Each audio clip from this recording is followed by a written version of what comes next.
After a brief break, we're back up here with Mr. President, and I know all of you are thrilled to hear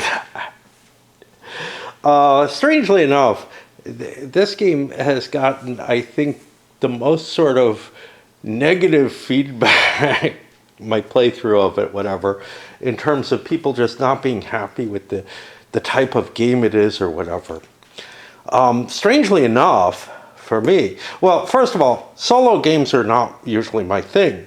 So, like, that may be what's going on here, is complex solo game. But this is sort of the most complex solo game that I've seen. And because of that, because it's like the States of Siege games, but with so much depth and richness, it's actually enticing me and feeling more interesting than those little States of Siege things did. It's giving me very much the same kind of vibe. Lots of tracks I have to manipulate, random events coming in and whatnot, but for the most part, just like the same kind of mechanisms, but blown up to a level where it's not just something that can be easily calculated.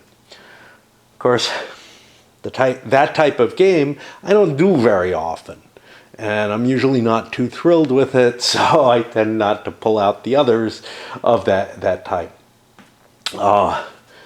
which may be, you know, the selection process of people who like the things I tend to play also don't tend to like the solo games, but this one feels like it's rich enough that I'm actually enjoying doing it. So where are we? Well, we're halfway through my third year in the easiest mode of the game. I feel like I'm doing pretty well across the board, although there is just this constant threat that I'm just going to lose, that things boil over in the foreign area, even though I'm doing quite well in terms of legacy points. Public opinion is all the way up there. These tracks, they were in better shape. World opinion's gotten kind of crappy as I've gone more and more militant. I'm currently involved attacking a couple of rogue states. There have been other wars that have taken place. I've got this huge quantity of tension with the PRC, a fair amount of tension with Russia. I've been in 2 wars with North Korea already. Just, you know, obliterating them each time, especially the second time. These are not wars that I picked. North Korea chose to invade. I have chosen these wars. India got in a war with Pakistan, they won that. All these wars that I'm winning are creating lots of legacy points.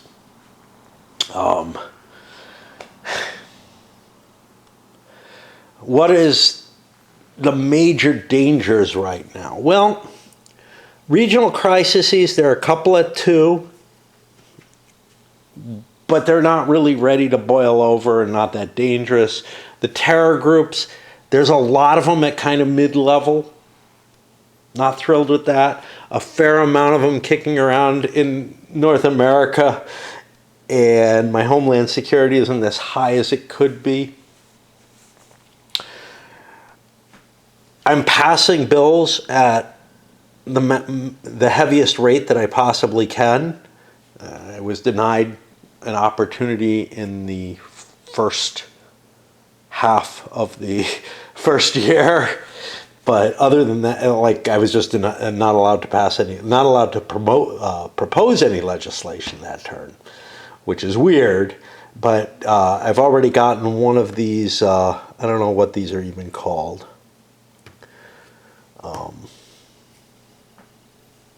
Legacy bills, something like that.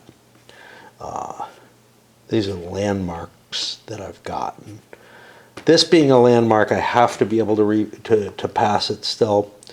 So I'm getting a good move there. I had great bipartisanship. Now that's decreased a little bit. My cabinet's fairly effective. Unfortunately, my party relations are going up. It's not really what I wanted to do. I don't want to be partisan, but it's being forced on me. This is even, so that's kind of cool. I want to get the world opinion up. I want to get the media up so that like I can keep, I can win the re-election and give you guys an extra 4 turns at this level. I may well get the auto victory. I don't believe that that's a reasonable thing. I actually think the auto victory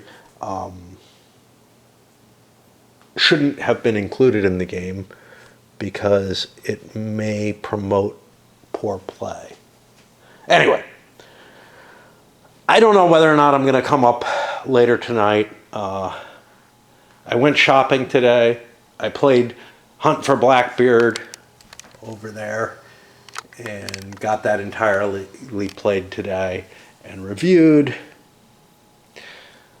I just wanted to take a little bit of a break to do something a little different. And I might feel that I have to take more breaks within this, and it'll be little games like that. And of course, Hunt for Blackbeard, people also complained about that. They're like, oh no, another game with meeples and cards. I guess that's a comment on Baltic Empires, which is my favorite game in quite a while. So, and this one's coming close. So yeah, I mean, maybe we don't have the same tastes. Anyway, I will probably get some play in tonight, but I probably will not finish the year.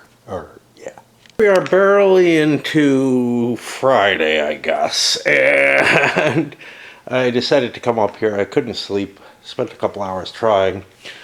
After shopping, I felt fatigued and didn't really, and playing Hunt for Blackbeard, I felt kind of exhausted and didn't really want to play. But I guess I got kind of a second wind after laying down with my eyes closed for a while.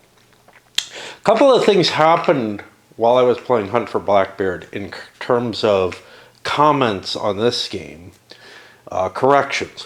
One of them was I may have, somebody caught that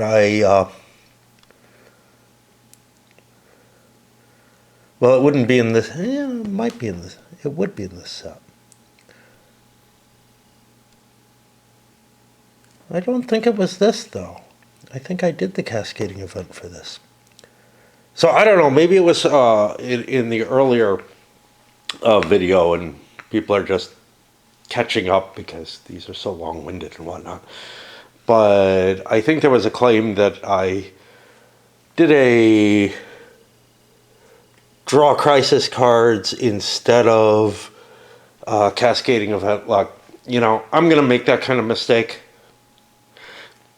I'm not going to learn anything if you correct me for that. It's okay that you pointed out, but yeah, that's not going to do me any good because it's just a matter of there are things I'm just going to screw up.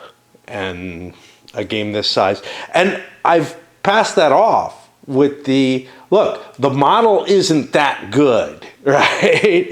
Like sometimes there are models where you're like, oh, they're trying to get everything absolutely right. And I will point to Knock Paris that I played recently that's trying to get everything absolutely correct.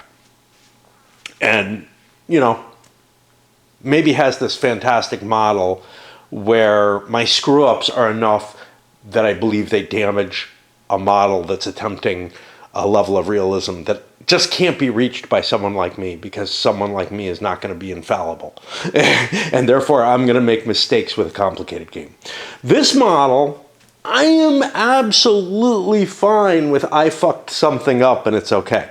But there is something else that I believe the same person, but I may be mistaken, pointed out, which is that the military footprint doesn't happen in the Eurozone or Eastern Europe. And so I found the rule for that. Let me pull these out. I don't think I actually had them take effect. I think I just placed them there, but maybe. And again, terrible if I did. It's not that horrible a thing. But that's something that I would consistently have erred on. And the reason for it is, all right, maybe I'm getting ahead of my skis here. Let's take a look. I look at war progress, which of course then gets to progressing a war. I fucking hate this. If this is a U.S. war, also place one U.S. military footprint counter in the war's region. Doesn't give me the exclusion there. It may over here. I may have just slipped through it here. But a game of this size, it needs to give me the exclusions. I'm not going to remember those kind of things.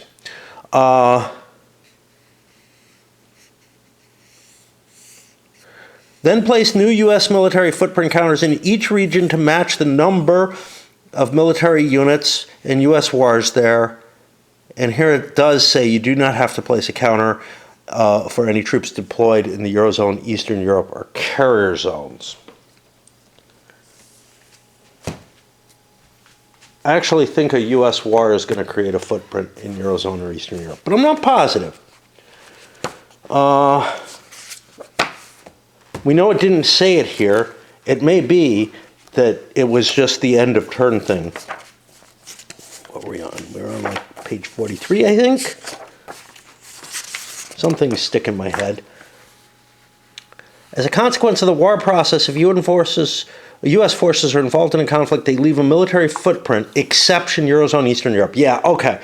So this says even if I'm in a war, they don't happen in these two places.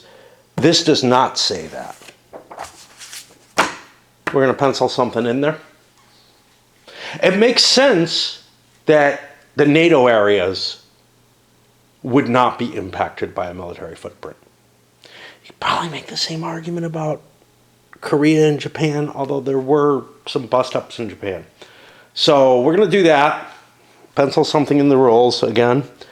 And then we will go on to the Chinese actions, which I don't know what they can do, but I'm afraid they're gonna blow things up pretty bad. Big total of 6 tensions here. You know what? Doesn't make a damn bit of difference.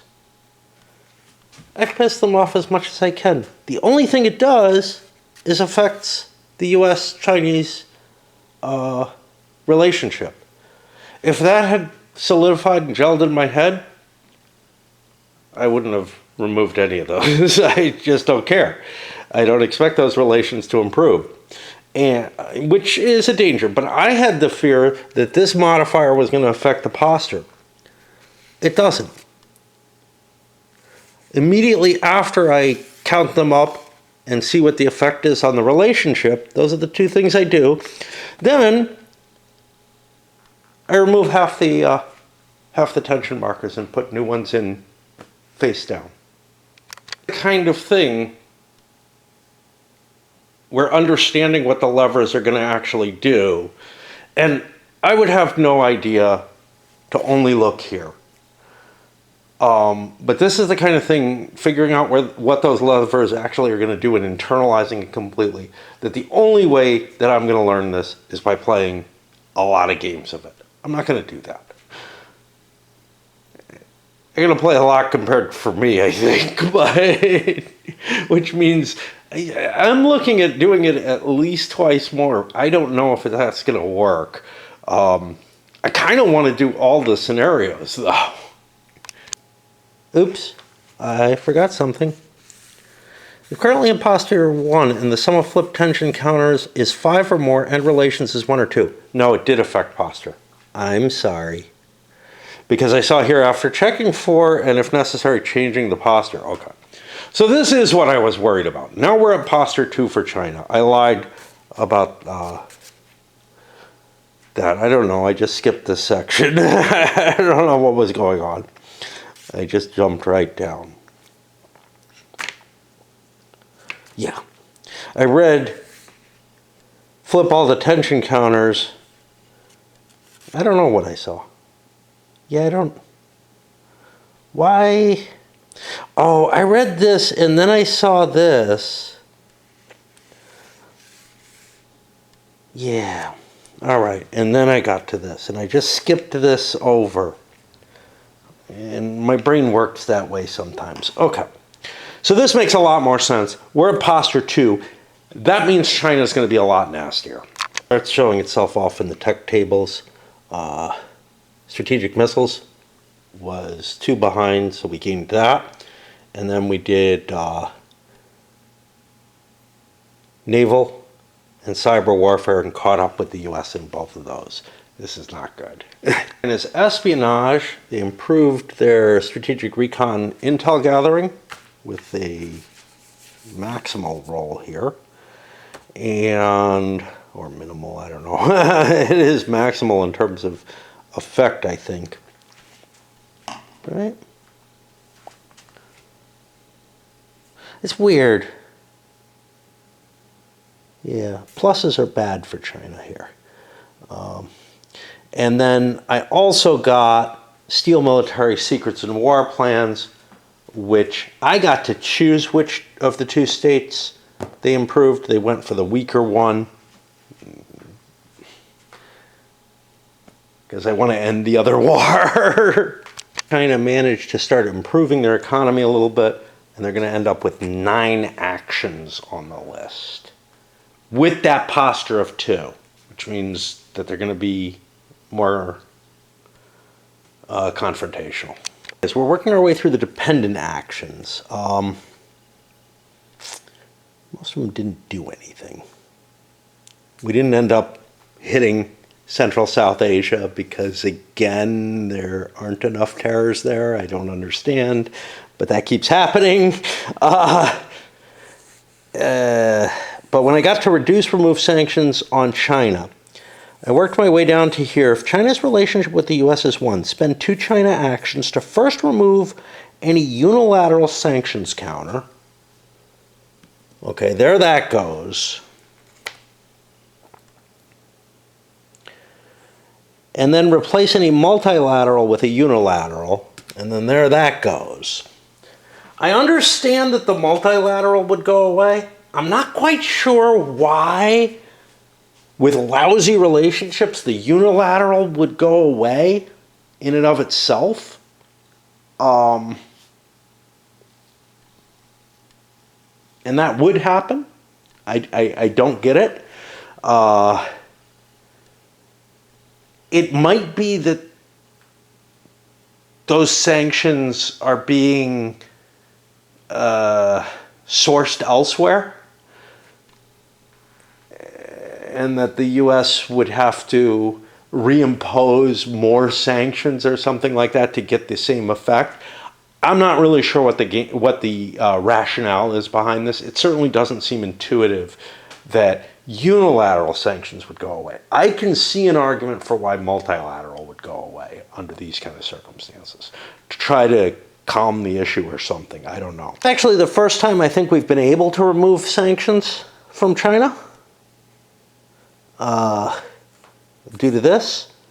And I noticed this here. Both China and the U.S. get worsening economies from it as well. Now we go on to the remaining actions, and there's like 10 available. I've got 7. They don't all hit. The road is as painful as it was on that first turn. Lots of tensions everywhere, and painful amounts of influence being placed everywhere.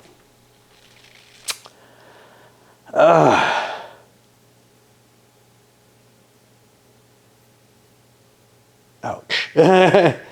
I'm worried we're going to lose again. I don't know how we got away not hitting very many last time. Or maybe we just cleaned them all up. I don't know.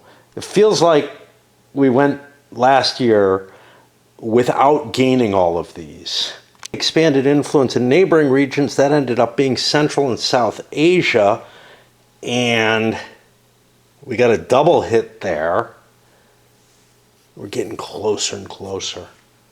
Like I said, I may lose the game.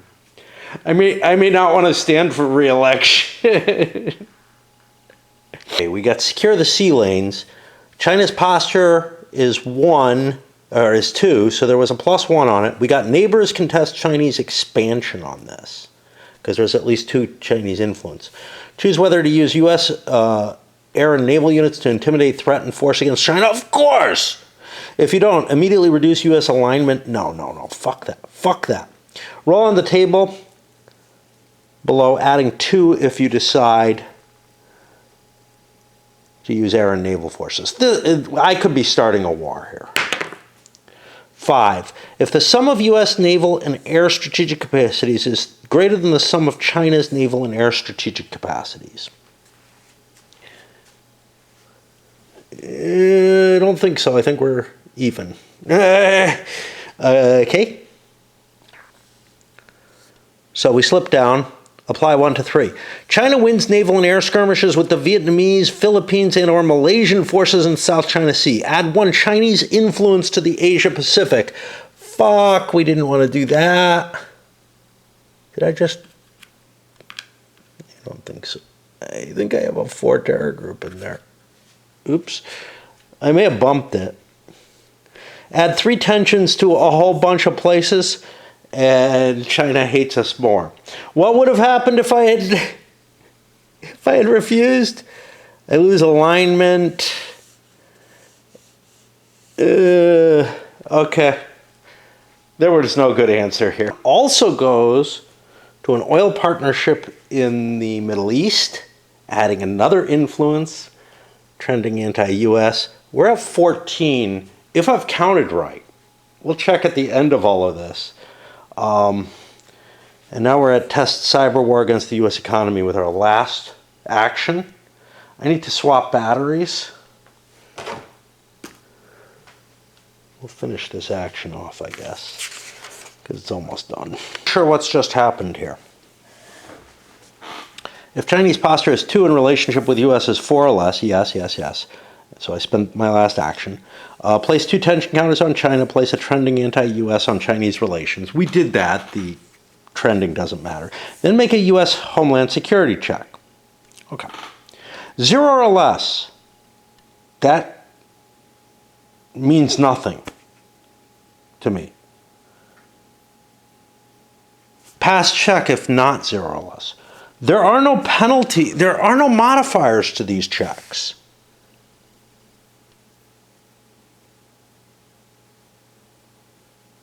I don't know how you can roll a 0 or less. They reference you to D18 here. During the game, you will often be instructed to make this, take the check, take the track. There is an asterisk on the regional alignment.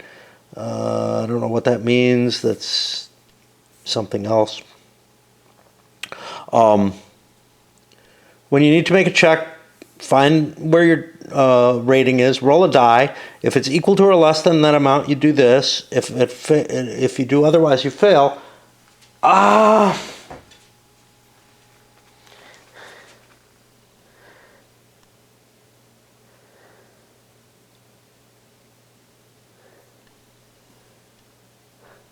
I honestly don't know.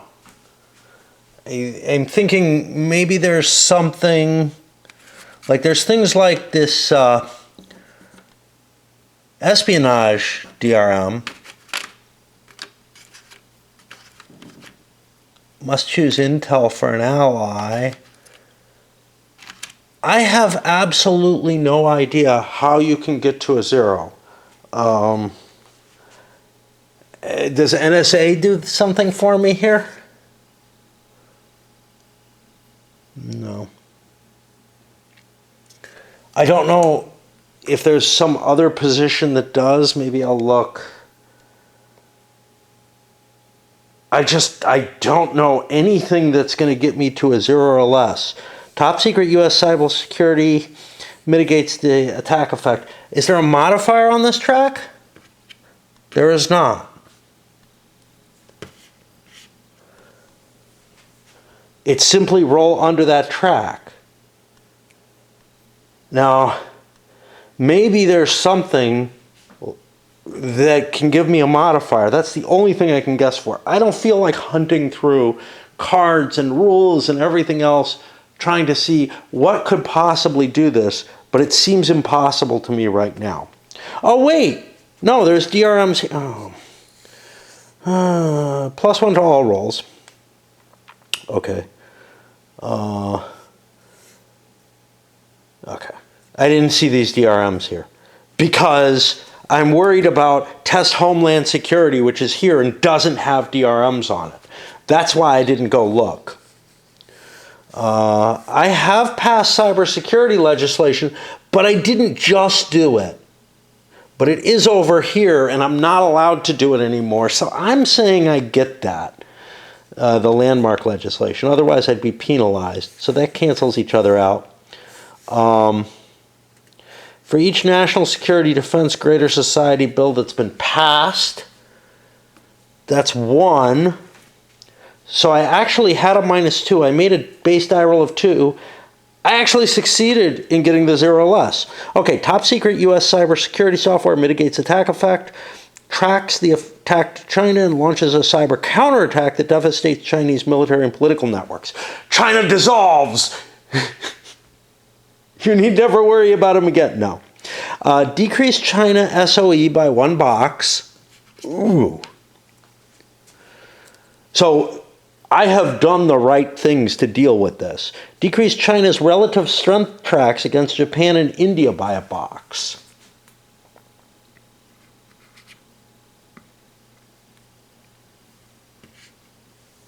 This is huge. Move China's relationship with the U.S. left by 2 boxes. Nah, I can't do that. But here's the thing. I still can't afford all this influence. And I certainly can't afford a war with China if somehow that were to happen. That would be... I mean, this doesn't matter because this ends the game. Just like this doesn't matter, it ends the game. Now, those relative strengths may affect some tracks and stuff. All right, that ate everything up. And I am on the verge of losing the game. Let me make sure my count is correct. I'll do it in real time just because I love to do counting in front of people to show them how much I hate counting. 1, 2, 3, 4, 5, 6, 7, 8, 9, 10, 11, 12, 13. This may be better. Oh, 10, 11, 12, 13, 14. Yeah. There was one more there than I thought there was. 1, 2, 3, 4, 5, 6, 7, 8, 9, 10, 11, 14. Yeah, I am 1 influence away from China winning the game. Next year, they will win the game. Next year, I will lose the game. But honestly, this is China winning the game by their influence becoming too great. Oopsie.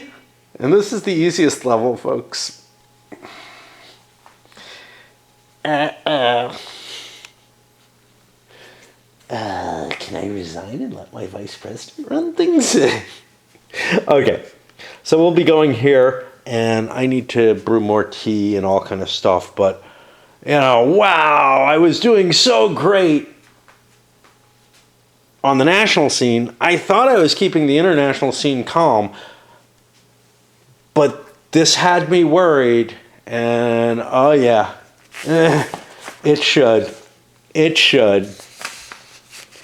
Whoops.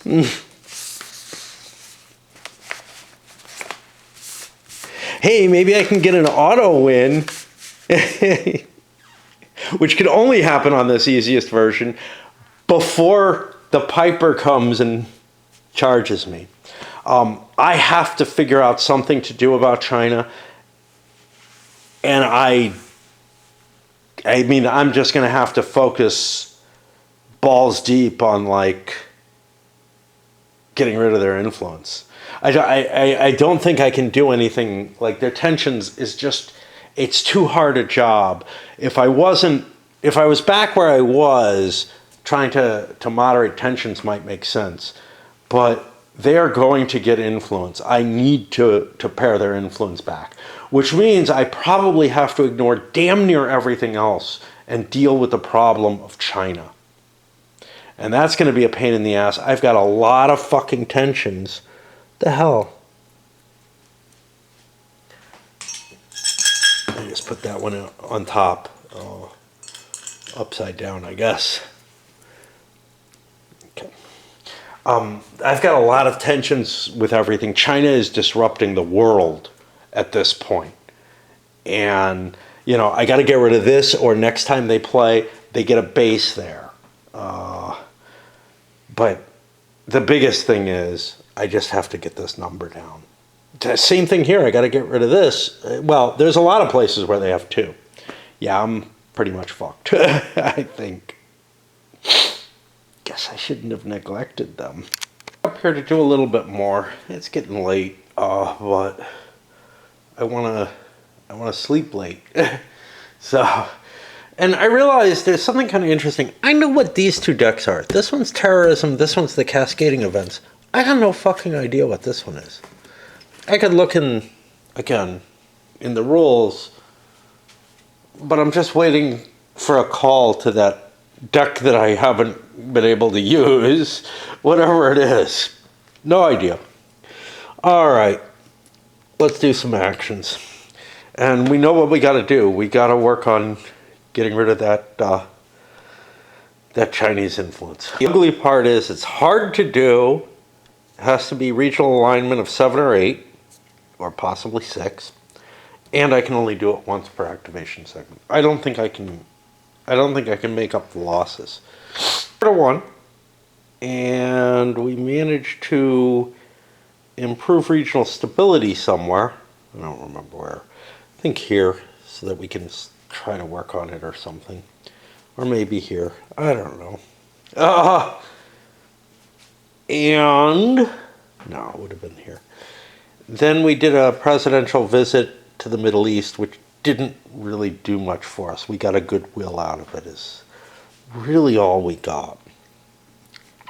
It's shit time. And these tend to be bad. NSA, 2 cards. I get to draw a couple of crisis cards, kill one, and drop the other in the reshuffle. Get rid of a terrorism card that way. This is not a good card either, but we draw another chit. 2 crisis cards. All right. Hezbollah fires rockets into northern Israel. Doesn't sound good. Regional crisis in the Mideast. Yep. Roll a die for Israel's response. Doesn't look like I have any modifiers there. Retaliatory air and artillery strikes increase Israel neighbors' conflict track box. Does that start a war? Yes, it does. Ruh-roh. And this is a redraw. That was the first event. What I have to do, I'm going to put a marker here to let me know I have a card left to draw. Because now I have to start a war. Just a couple interesting things. Taiwan and the US versus China. That sounds like it should end the game. Maybe it's only if it happens through the track. Because this happens through an event. But then I looked at this other one. Ukraine, US, NATO. This is not the Russia-Ukraine war, but this comes from an event, and at the end of every war progress roll, basically or a couple of times a year, right? Twice a year, this will happen, and there's a 20% chance that you lose. Like Russia throws tactical nukes in, or, you know, NATO and Russia end up at war or whatever. Ouch. I'm trying to figure this out. Israel versus neighbors. This is based on the track. I don't know what that's up, but okay. See, conflict track. Yeah, I don't know what's up with this.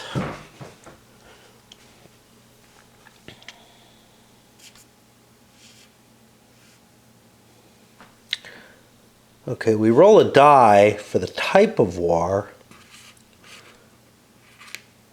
I don't know which neighbors we face.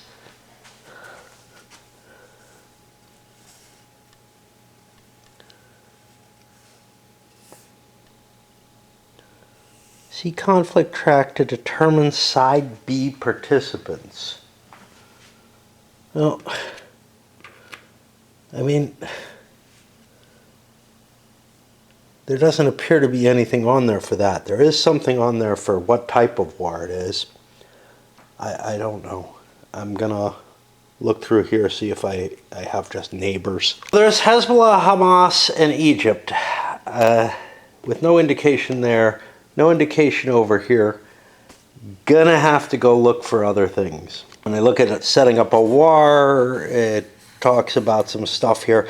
But again, it's not telling me anything about this. I see an Israel marker here. I think maybe this will help. I've got Israel and Hamas. What is going on here?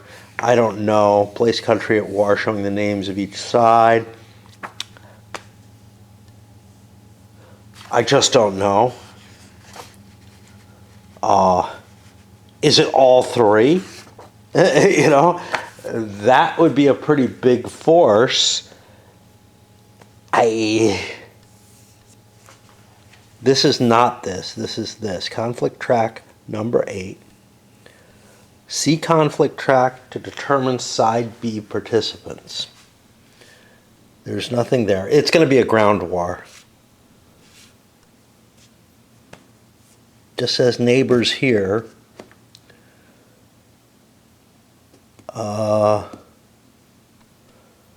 Yep. Don't know. Maybe it's up here.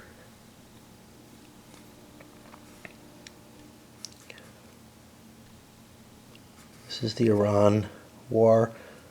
This is this one. Okay. When this track reaches war, roll to see who we get. Okay. Fair enough. 10, Israel versus Egypt. Now, I don't know who the attacker is. This chart, the event doesn't tell me. It wouldn't. It's been triggered by this. So I think that's going to be random. And then we'll, I don't know, follow the normal procedure, and I'll come back with it. But I know I'm going to lose. That's the problem. Like, but the story is interesting still. It's Egypt attacking. They're attacking at 1 to 2. The modifiers broke out at even. But we get a very good roll here. No move, both sides lose 1. You know, it is Israel after all. It's not going to lose a war to Egypt. But, yeah. And we did that already. We did the conflict here. We're just continuing on. Okay, that means I go to another card. Wildfires burn through the west. Okay, this is a natural disaster. Oh, I bet you that's what those are. It's natural disasters. +1 domestic crisis. Great. What does this C mean? It means it's a continuing effect. Place attentions on POTUS cab focus. We're running low on tensions, and a bad thing happens if I run out. I don't remember how bad. But again, we just have so many problems.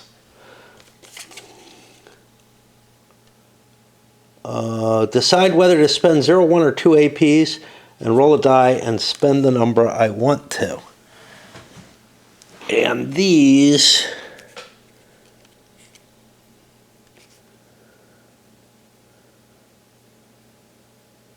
well, I'm going to spend 2. I forget I can spend APs for more actions, but it doesn't help me because I can only remove 1 influence chip per action space. That gets me to a 2. No further effect. This goes into the 2 space. Okay. That got rid of this. We got a plus in there again.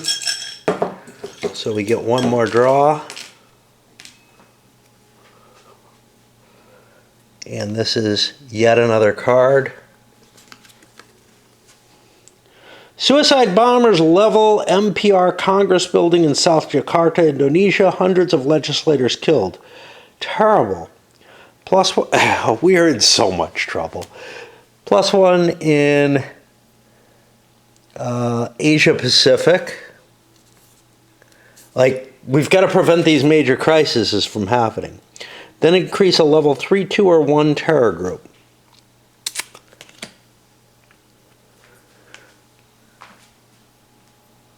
Okay.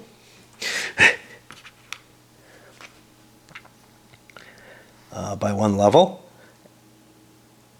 If there aren't any, I think I put a new level 2 in there. I don't think that means if there aren't any level 2s. And a new unstable state. How about that? So Indonesia goes unstable. And that's a one-timer. Alrighty. So that's going to shoot us down to the ally rogue. Do we want to do more? I mean, I think we're seeing the end of the world. So maybe. EU, NATO, ROK, and Iran. The EU, we got a world economic trend of growing economies, so everybody's economy went up. And then in the Eurozone, we got a further bonus where it's thriving. And so it got an additional advantage. That's going to put us over to play with NATO. I'm going to swap batteries. A couple of raids hitting both in the Eurozone and in Eastern Europe. We can't use drones. We ended up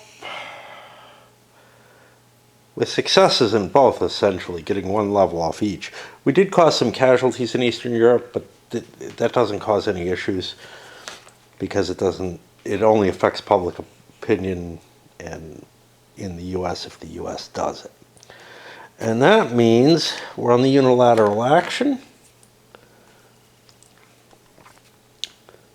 There's a tension counter, so +1.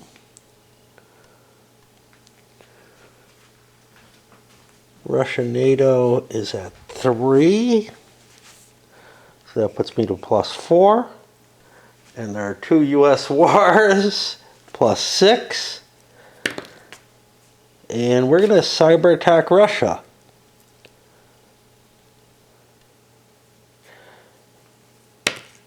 Against their economy. And I got to use the chart for that. With a minor success on Russia, worsening their economy. And then there is a -1 to the reaction roll. And it's just perfect. Okay, so that was NATO. I get rid of this. Now to the ROK. China's been doing in the Asia Pacific lots of tensions on the ROK, which means, what's that, 4, 5, 6, 7. We lose a point of relationship and go down to close. And that means we only get 1 joint action. But we have 2 +1 AP markers. Well, not so hot. We did an intel to try to get this up because that's dangerous. We should be doing this one. Oh, God, I don't know.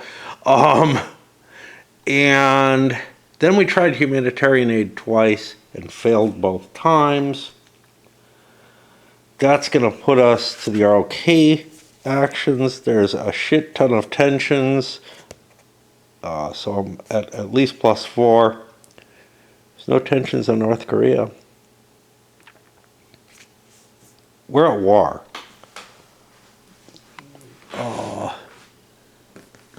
Oh no, we're not. We're only at 3. How about that? So 2 more, but we're at +4. That's a 13 tough talk. Prepare for war. Yeah.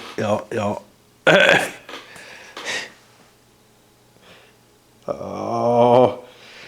Well, at least I get rid of a lot of these tensions.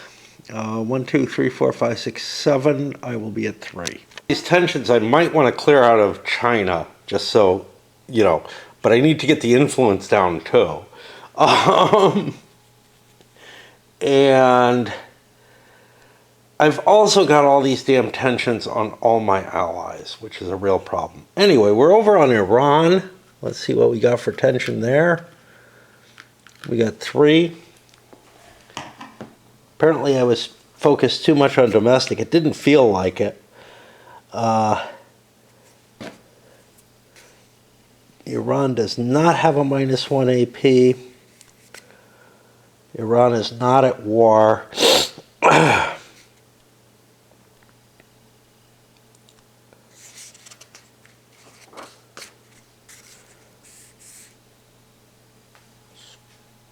+3 tensions. I got a sanction on them though. Puts it down to +1. Israel is at war not with Hezbollah or Hamas, so that doesn't affect Iran at all. Middle East regional alignment is 6 or higher. What were we at? We were at, okay, the tensions are actually the minuses here, right? No, +3. -2, that gets me to +1. We go up to +2 though. I'm not convinced that the regional alignment is for the best for us. 10. Okay, first of all, we get a blue result, which is going to cause all kind of things. Strengthen Hezbollah. Move Israel neighbors' relative strength 1 box in favor of the neighbors on the conflict track. I don't know if I rated this.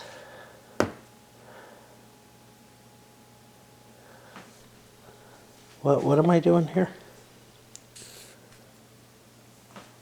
Okay. This goes there. I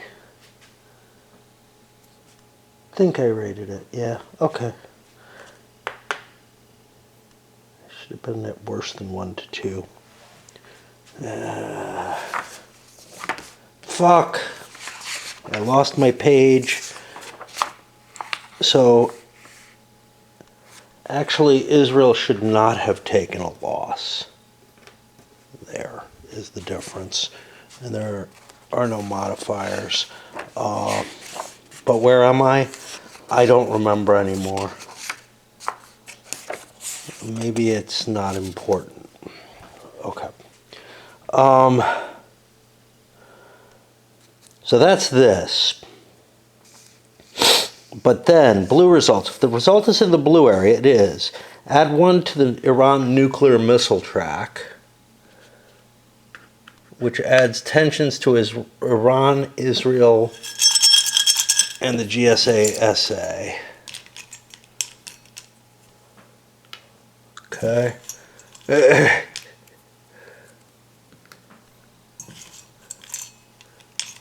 The Iranian isn't going to make a damn bit of difference. I'm still going to end up with 2.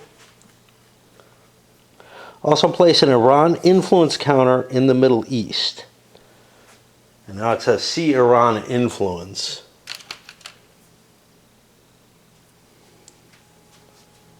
Okay. So we will do that.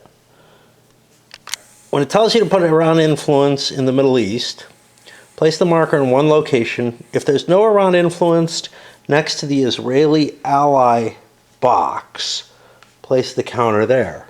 Okay.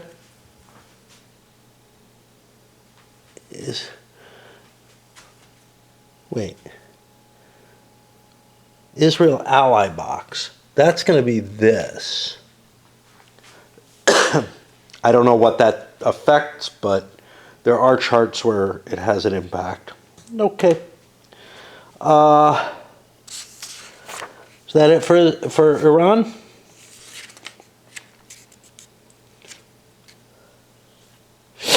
Remove all tensions on Iran, remove all sanctions. I managed to lose the South American unstable state, which I guess is cool. Then we got POTUS cabinet focus. Got a couple of die rolls there. Let's get to that. So that affects a couple of other things. Looks like we get a roll on 1, 2, and that's it. All right. Place improving economy on the U.S. Didn't we just have one? Guess we got rid of a bad economy. And then we lose a domestic crisis as the fires peter out. And that's it. And we lose this. Okay. And that should be it. We just remove one, right? There's no scandal. It's going to push us into here. I'll put the die there. I'll put this here. And I am too fatigued at this point to do the legislative actions. But, yeah. I mean, I think we make it through this year. It's iffy. A couple of bad results could cause some China tensions. I don't think we make it through next year. I woke up around 2, had a muffin. I bought a bunch of muffins in my sale, on my shopping trip. And I don't know, it probably all takes like a half hour, 45 minutes, whatever was involved in this, knowing me. And we're up here to play a little bit more before I go dancing. We're not going to finish this video today, that's for sure. But I feel like getting some motion on and getting closer and closer to where China defeats us. Media hit. I wish I could convert my public opinion or public approval to something good. Media rate is dropping, world opinion's dropping. The US public loves me anyhow. I'm beginning to feel like Trump. He wouldn't be a high public approval, but he has like a segment of the public. But the game takes that into account, honestly. Of course, the floor is much, much lower than his floor is, his potential floor is. And the ceiling's probably higher than his potential ceiling is because, you know, I would say that there's about 40% of the country or something that really, really doesn't like corruption at that level, no matter what. But it's only that, you know? And maybe it's 50, maybe it's close to 50%, but it is only that. Okay. So, we took our media hit, and now we've got 2 domestic actions. Domestic's not going to do me a lot of good. Space advance might help me, so we may try to improve that just before we go into the legislative. I don't know what else. There really aren't many things I can do domestically that are going to help me in this situation. I'm going to save my action points for trimming the Chinese influence and things that have to do with that would help my legislation. There are a couple of these.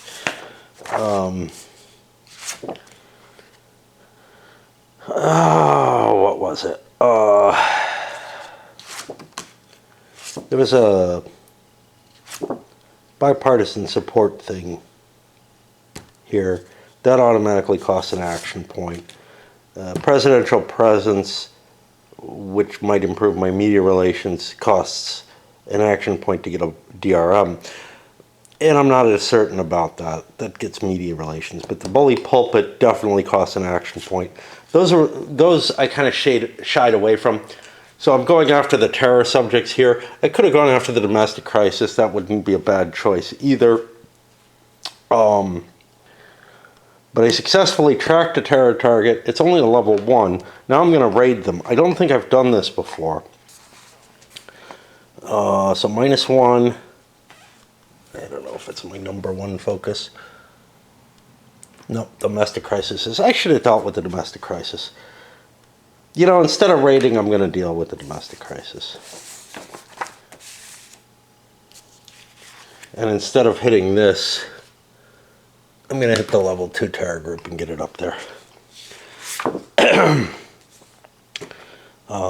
So, yeah, well, I'll roll. -1, -2, -3, -4, because these guys suck. And no modifier there. Alright. -3 max. I think we get a level. Yeah, and we get some public approval. But domestic crises can be a real problem, and since I had that as my number 1 focus, I get extra modifiers off of it. That was my 2 actions. Now I go to my legislative segment. I just passed the space advance, and I assumed it would be space warfare.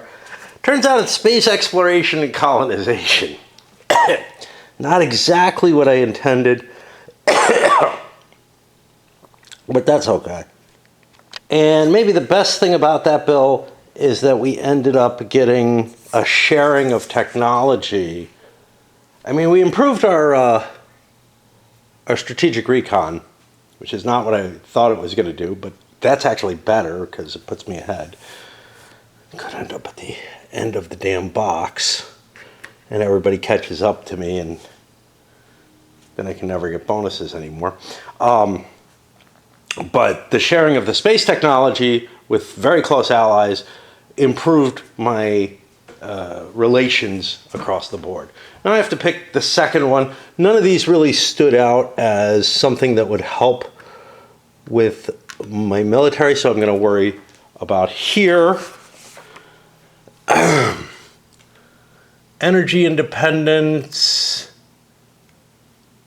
and immigration reform are the 2 that kind of top the list there. Look back here. Energy independence and immigration reform. Immigration reform could be useful. Energy independence.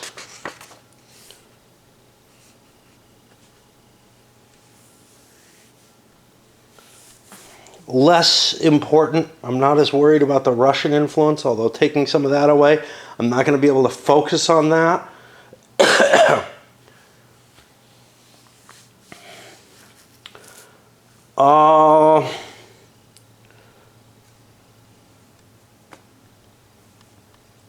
I'm going to go for the immigration reform and try to pass that.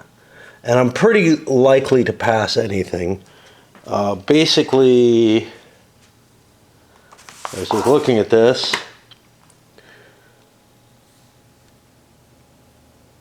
At -2, yeah, a 6 will fail.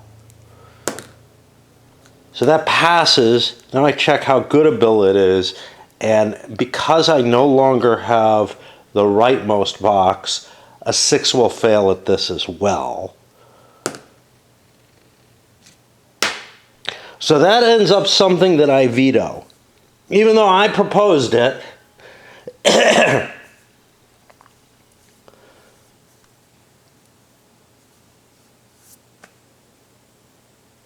it's vetoed, it's put back in the onion in that.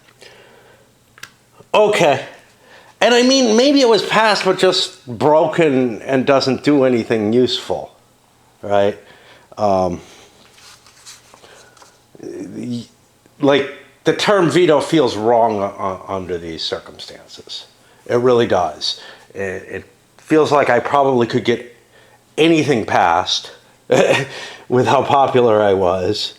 Maybe not as much anymore. All right, time for what? Sausage? And this has modifiers. I'll be back if anything exciting happens. I hate this. I got the best result here. If public approval is 60% or higher, and if relations with Congress is 7 or higher, it both is, move a bill of your choice, one box in a direction of your choice, draw one friend. I have no room for friends. I moved his healthcare reform into the cannot pass. I don't really care. I'm still only allowed to pass 2 bills. I'm allowed to move 3, so everything of mine is already as far left as it can be.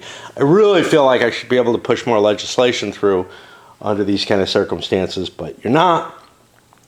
But anyway, the otherwise, if I wasn't so loved, I could get a +1 relations with Congress, which I don't have room for, so that's fine. And I could choose a media relations, which I would really like. My public approval is already maxed out, so I don't care about that. But it would be really nice to get my media relations up, because it kind of sucks right now. Just throw 2 new bills up. That's all I'm given. Yeah. I'm trying to make sure that I can only pass 2 bills again. Yeah. So I added immigration reform back up there because it's high on priorities. But I also threw the science tech, whatever the hell it's called. It's not a landmark. Great Society. Yeah, whatever. Up there. And then we have some bookkeeping type stuff. Which the very next thing has something of a problematic feature.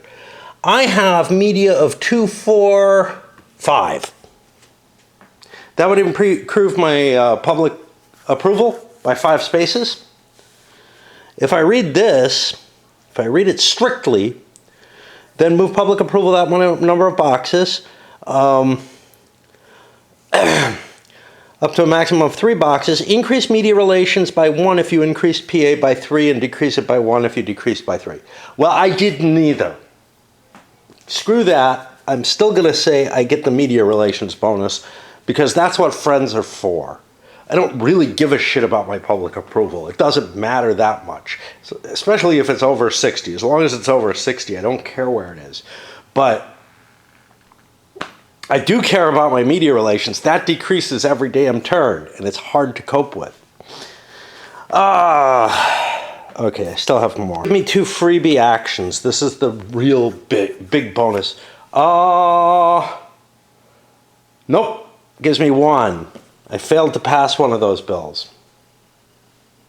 Crap. I vetoed my own bill. Truly horrible right now. So, I mean, not only am I close to losing the game, like next time China goes, they're going to beat me, but there's shit like this sitting out there, ready to create a major crisis. There's not a lot of it. That's the only one that I don't feel like I can leave lying around. Especially when we've got these military footprints showing up. And then there's Korea, who I'd love to make very close again. I just did their action, though. I don't feel like that's the best move. I think the best move for me is to try to reduce this, if I only have 1 action. And now, we're at a crisis check.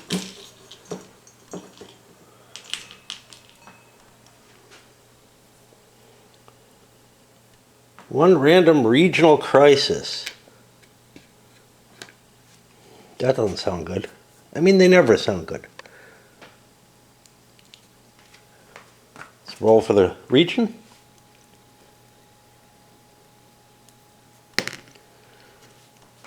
It's the Middle East. Fair.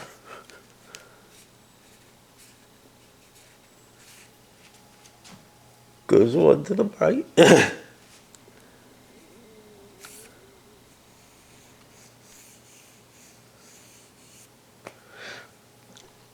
Okay. I guess that wasn't too big a deal. What's my next one? Focus national intelligence, and then a whole bunch of actions. I think we can do that. We did a whole bunch there. Now, we're only allowed to remove one Chinese influence per action phase. So we got to make sure to do that. And I think I screwed up and didn't, like with a legislative, I should have done that, not something else. Because I need to get those lower. Problem is, I don't know. Anyway, did a bunch of stuff. This is the problem if I don't report back on everything. We got Korea back into very close by inviting him in. We hunted down some little terrorist groups. I need to move my focus here to deal with these terror groups. That's the problem, is that, I think I'm going to have to just let Africa go to hell. I can't afford to focus on it at all. Did some nation building type stuff, things like that. But, and then internally, I don't know what we did internally. Yeah, I can't remember what the hell I do, because this is the problem with these games when I try to incorporate a narrative. I can give you the picture, a snapshot of what things are like and where the big focus is, where the big problems are. But what I can't give you is what I did. And this is an issue I had with those States of Siege games too.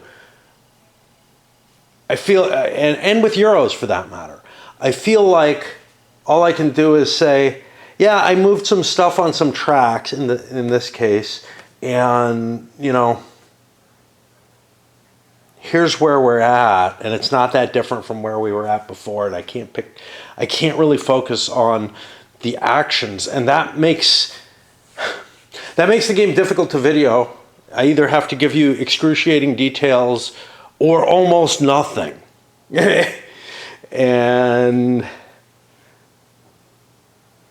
it also makes it difficult in terms of capturing that narrative in my own head and picturing what the hell is going on. Anyway, we're going to walk away for a while. I see why people are not happy about this, because they don't want the excruciating details of track movements and all that shit. And it's hard to see the forest for the trees when I'm in that level of detail. But it's impossible to see the trees if I'm not in that level of detail. Oh shit, I still have Canada I gotta deal with too. Oh fuck. Yeah, well, oops. I'm thinking Korea already went. Canada I don't think has, but I don't know. I don't know what letters what there. These would be very helpful if they told you what they were.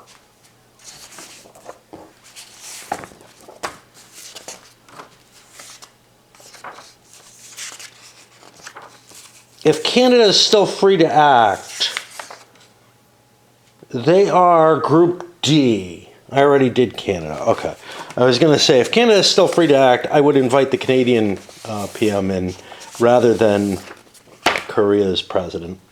Anyway, I made this sort of attempt to not explain everything as I did it in that last little segment. And I see that it's hopeless. I can't give you a picture of what happened at all. Back up here, trying to get a little bit more done before it's dancing time. I got a couple hours, but I got things to do to get ready as well. I'm feeling a lot less gung-ho than I did when I first came up because of the revelation that I expressed. I can't back away from this and show you anything meaningful anymore. All right, let me figure out. Diplomatic and military, that lets me at least deal with another Chinese influence. We fixed the regional crisis here. We got rid of a Chinese influence there to prevent a base from happening there automatically next time they go. Still got a couple of places that are 2s. We got Russian ones too, which is just ugly. And we reduced tensions with Australia and then had a state visit with Canada. Spent an action point in there. And now we go, fuck.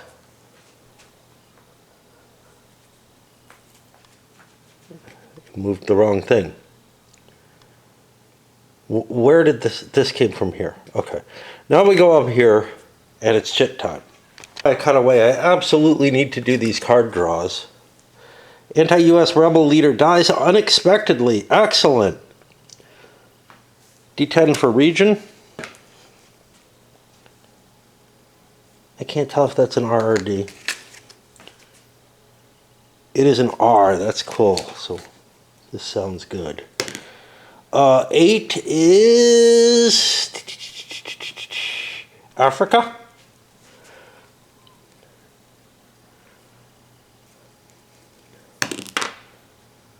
Two, -1 regional crisis. There aren't any. We don't get any benefit that I know of for that collateral.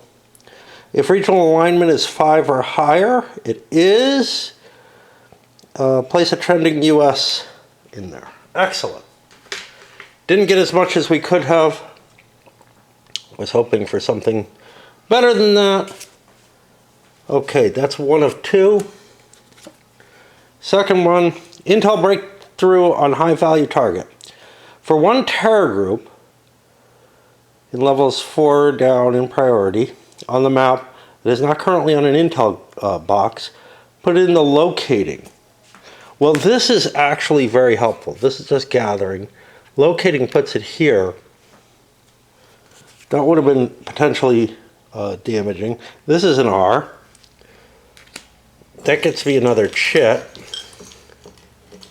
So we got a plus.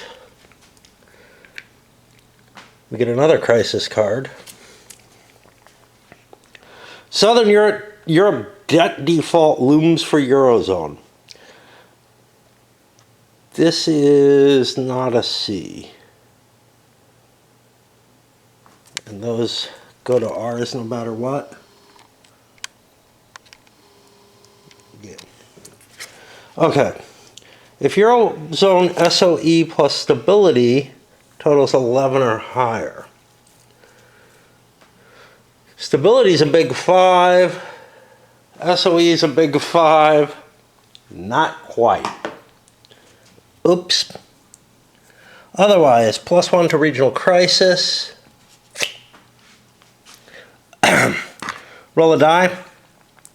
Eurozone SOE plus stability gives me is 8 to 10, so I get a +1. Additional -2 if I help them. You know, I'm going to help them. I hate using up my APs, but the truth of the matter is I'm more limited by how many chances I get. You know, how many positions I get to, spaces on the track that I get to remove a Chinese influence. So I'm not all that worried about. All right, so we had a +1. Yeah, I kind of feel like the +1 shouldn't be there. 8 to 10 is, you know, almost didn't happen. But anyway, we're at a -1. That. 4. Eurozone nations back new loans, add an economy improving counter to the Eurozone, and reduce that crisis. Okay, so we just fixed the issue, actually. If it were to come up again, it would be ignored. It is an R card. There was only 1 here. So now it's another chit.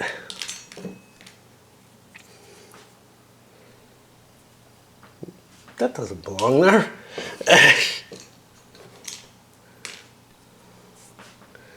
And this is a, so this says draw crisis cards 3. This is what looks like, you know, where I think people may have thought that this was a cascading. I don't know. Anyway, this is a horrible time to get this. If it had happened up here, I would have gotten everything I got and not have to draw more cards. These are crisis cards. They're more event cards because some of them are good.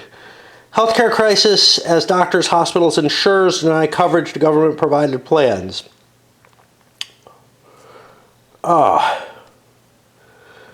Okay, domestic crisis, public disapproval, move healthcare reform to #1 priority, and we get a tensions counter, which might actually prevent us from being able to resolve this. But that wouldn't be too surprising, to be honest. Okay. Is healthcare on here? These are really hard to read. They've got a glare, and healthcare was here, so it now pushes its way up. I had not tried to pass a bill on that. We get a media slant. Don't know what that does ever. Always got to look it up. It may, there's many things it may be. It may be that I get triggered by this. It may be, and I think that's what it is. But it may also be something else. Right on the board here, media slant is written. That's what it is. So I get a public approval out of my reaction to this.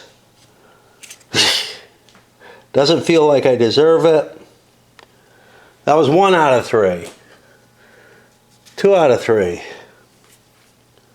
Shanghai Cooperation Organization Acts. If neither India's conflict tracks is greater than 2. They are both greater than 2.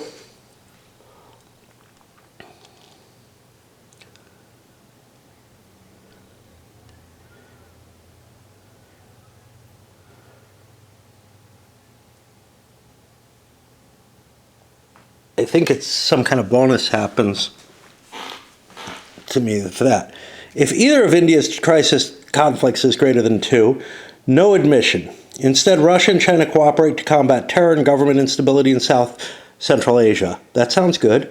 Reduce the region's highest level terror group by 1 level.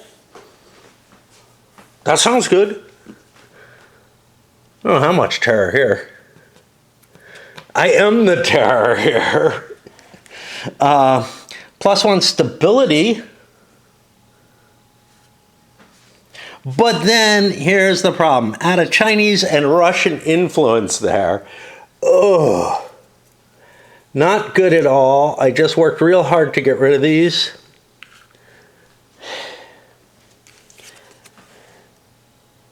This, I think, was #2. The final card. UN peacekeepers under attack. Withdrawn. Uh-oh. If there are UN peacekeepers on the map.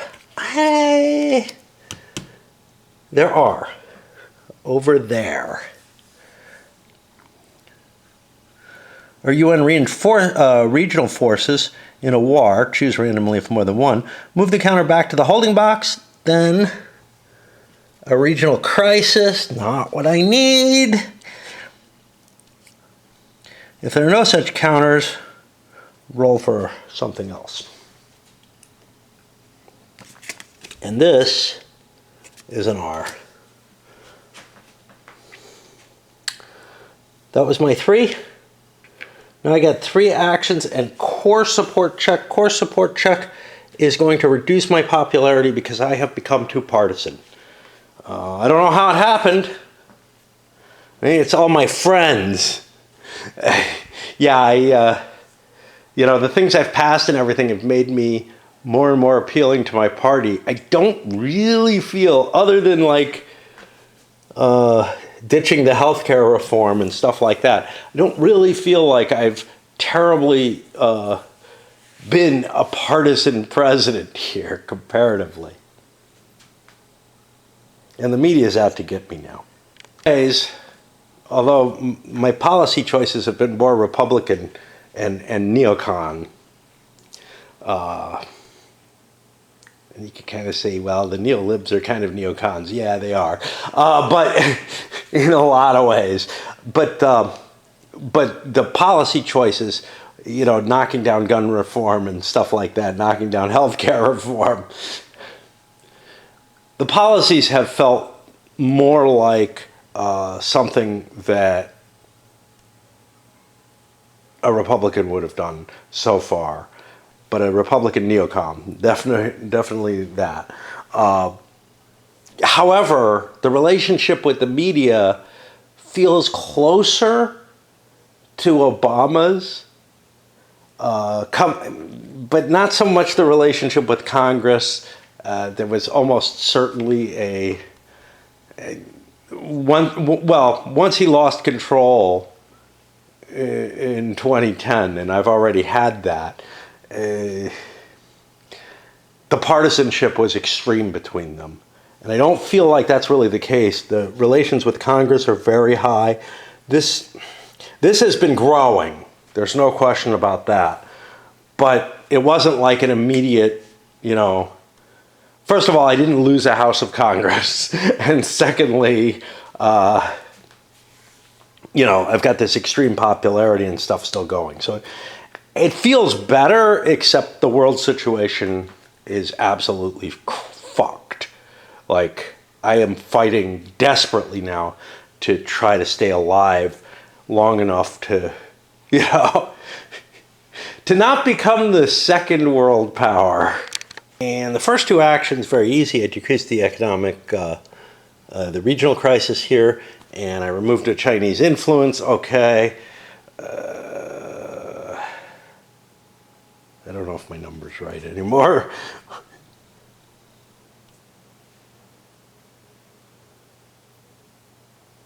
Yeah, it is. Okay. Nothing else is jumping out as like, wow, I absolutely want to do this. I'm looking at things like, yeah, I could do some Intel stuff. I'm better at it over here in Africa. Maybe I want to do that there. Here, where I have the other Intel component, I'm not really that concerned with it. I'm more interested in other things because that has kind of resolved itself mostly. And regional crises, I have a couple at level 2 over there. Yeah, interesting. Is there anything absolutely vital? The biggest thing is I'm like thinking about things like maybe a summit with China, but that would reduce tensions with China maybe. But what it's not going to do is reduce their influence. And that's the problem. I don't know how to stop that steamroller. It's like, it probably will require me to open up more influence to them one way or another. But their posture is really dangerous to me, and the anti-US status and everything. So I'm going to look at that and see if I can figure out, look, is there some capability through some kind of summit to get what I need out of this.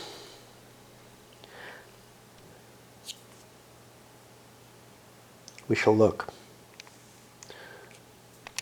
I decided I want to DARPA things because I got a problem here. In cyber warfare and in naval forces, I don't know which one I'm more scared of, but cyber warfare feels like it's more generally useful to me.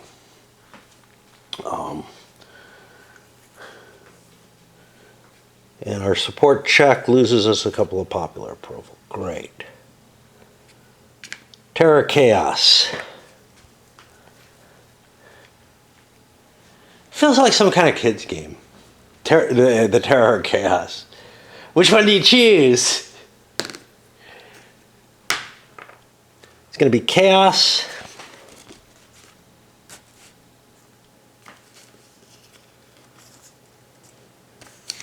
How far did we go?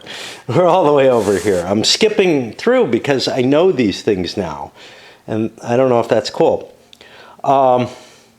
Chaos. A random conflict. 8. That's already at war. I don't want to look up and see if I have to get boned some more. All right, next. 6. Make it an international casserole. Okay. 5. Major rift with an ally. Australia.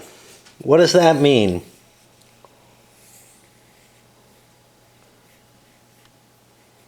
Once you've identified, adjust allied relations with them all the way to estranged. Holy shit. What did we do? Invade them?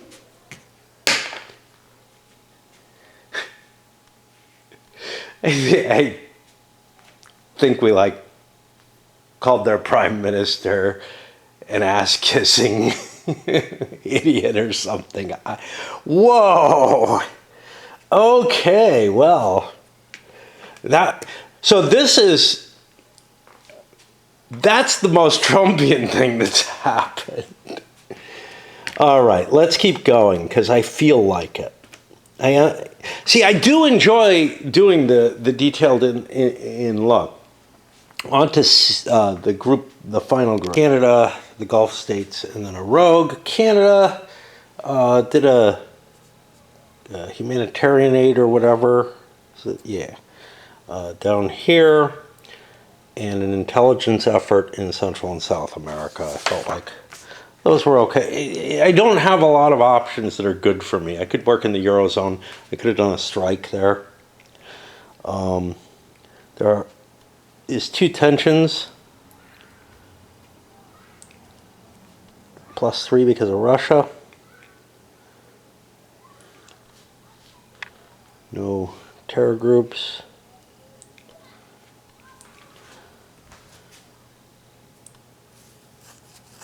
+4. Canada is worried. Support U.S. in a war. +2 to the U.S. in any ally or U.S. supported country at war. Although this is the war that's the closest to being over, and I want to make sure it's over, I think I want to put points into this one because I might be able to get a 2-column shift on that and get rid of both wars at once. On to the Gulf states. I did 2 humanitarians in the same area. My goal to get it down so they could try to get stability up or something. They succeeded with 1. Another here. They have +2 tensions. How do they feel about Iran? +3 total. This is someone I don't know that we'd want to get a high number. +2 tensions on GSA, SA, and Iran. Now, what's weird here is this happens before my tensions go away. They're not face up, it doesn't really matter. But it just means I'm going to have 2 tensions there lasting instead of 1. Increase the conflict track by 1.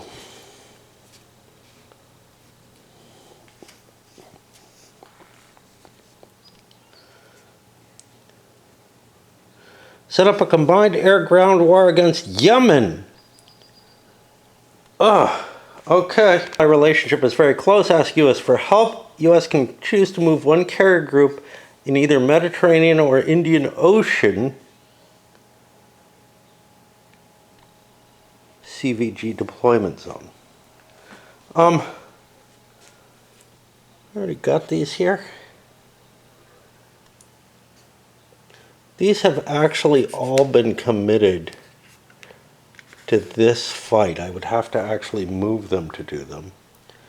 And the Mediterranean is up there. That hasn't been committed. I don't know that I need to. I'm able to just support the attack there. I don't have to actually be in the Mideast. Guys like that.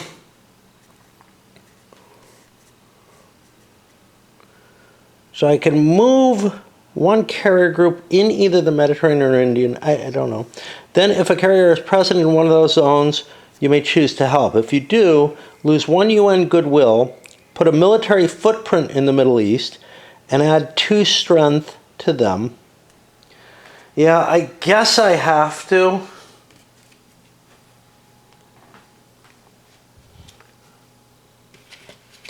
We'll be adding 2 strength.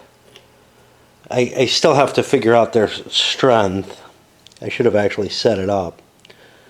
I lost the goodwill. I put 1 military footprint in there. Fuck. Okay. But I don't want to lose the ally relationship. We will start setting up that war. Counter, I don't know what it's for. Trending pro attacker, trending pro defender. I don't know what this is. There's a fair number of things here.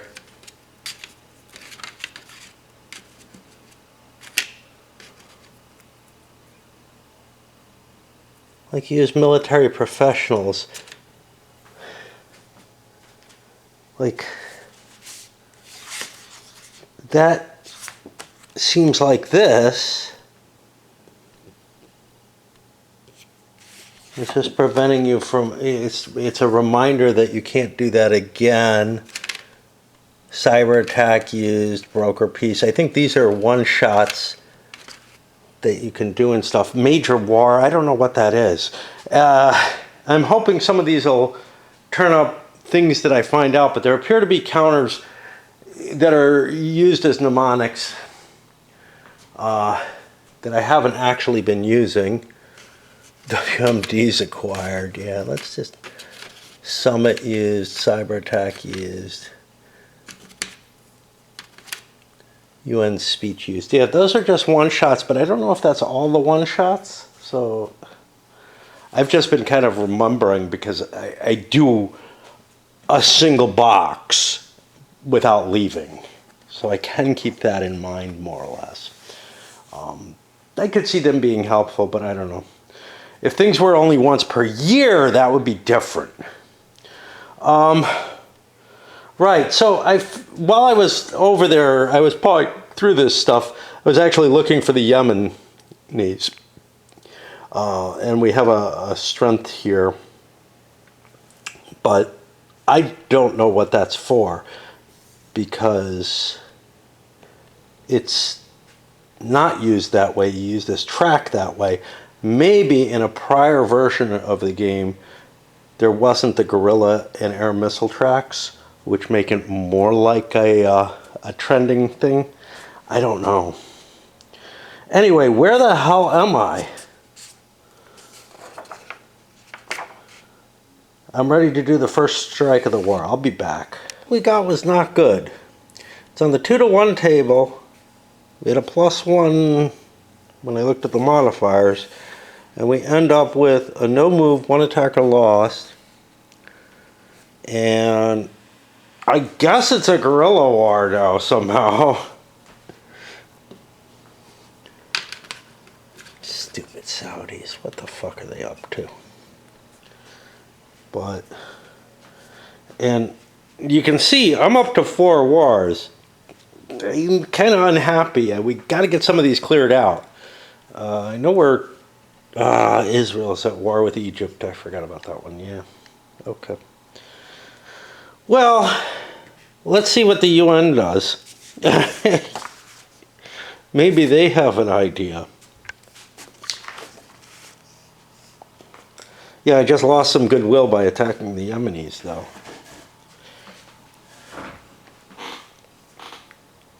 All right. Humanitarian aid was useful in Asia. Youth empowerment was useful in Eastern Europe. We didn't get infrastructure aid to succeed. We go to the Civil War peace talks. We have 1, 2, 3 civil wars, I think is all. Oh shit, I did a whole bunch of these. I did them everywhere. I hope I haven't been doing this every time. I did a whole bunch of these, and I screwed myself over because only one of them would have happened. And the one that would have happened was over here, which was successful at getting a ceasefire. Everything else had bad effects. I thought it tried to do every civil war. But no. And I kind of have the feeling that I have been doing civil war negotiations everywhere, every time. Anyway, oops. I've had a robust and muscular UN, I guess, on that. Now I get the U.S. initiated actions. I mean, I might as well spend UN goodwill because I don't know what else it's good for. At least I can do humanitarian aid. I don't know what else I'm terribly interested in doing.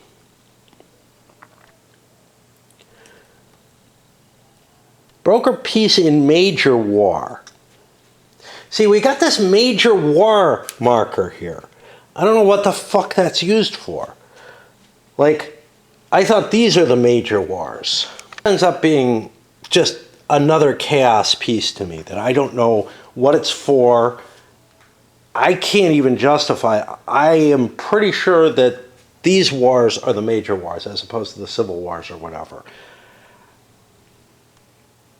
And when it's talking about this, it's just mediating peace in a war, which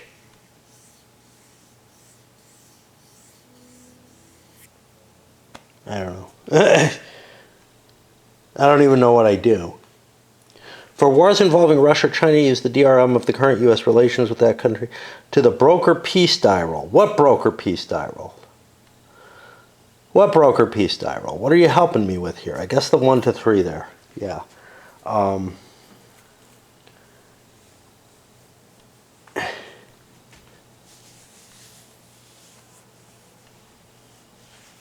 I really don't know.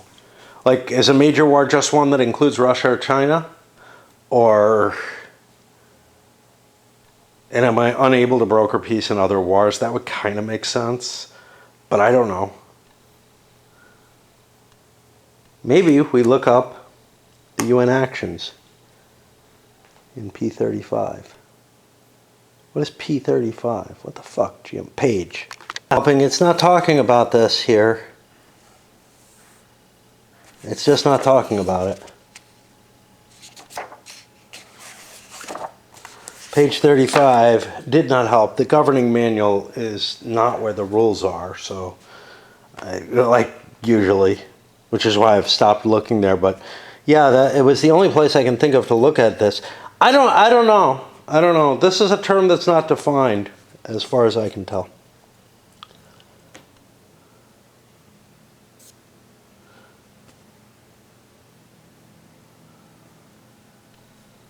I'm lost. Both the goodwill and an action point for humanitarian aid. It's the only thing that seems worthwhile to me. And we're going down to domestic actions, and I am pretty discouraged at this point. That major war, I'm pretty sure that's a war with Russia or China, and that's it. Because I'm not sure. Like, otherwise, I have a 30% chance of just ending wars anywhere. Yeah, I don't buy that. We're at the bullshit media check that looks like it's something completely different because of the page reference, but it is all part of the same thing here. It just looks divided up to me in a way that, I don't know. Check my media relations. And I guess I get all public approval off of basically doing nothing, but it's just part of the flow. And we'll go here. And yeah, I'm feeling very discouraged at this point. Here it is, Sunday morning.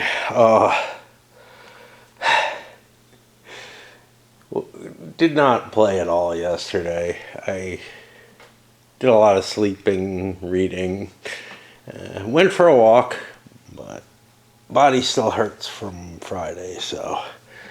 All right, what are we at? 3 domestic actions. Domestic actions probably aren't what I need right now, but, you know, the game forces you to do some things. And I certainly can gain advantages in the domestic. So let me try to write things there. With domestic crisis, failed on the first one. This is something I'm not sure about. So over here, there's a -1 for playing the easiest level, and then a set of DRMs with a plus or minus 3 max. I counted this in the maximum because otherwise it's an automatic success. But I'm not sure that's what's supposed to happen. It doesn't matter. You know, I feel like all these -1s, I'm kind of cheating. And then I further tracked a terror group because I got a bunch of little groups that are causing problems there. And I guess we get a chit.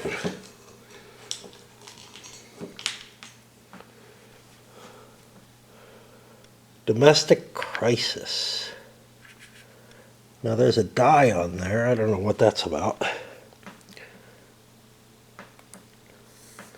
Roll a d10, reference the result on the domestic crisis table. I'll be back. We had a health crisis epidemic, +1 domestic crisis levels. Yay! We just fixed that.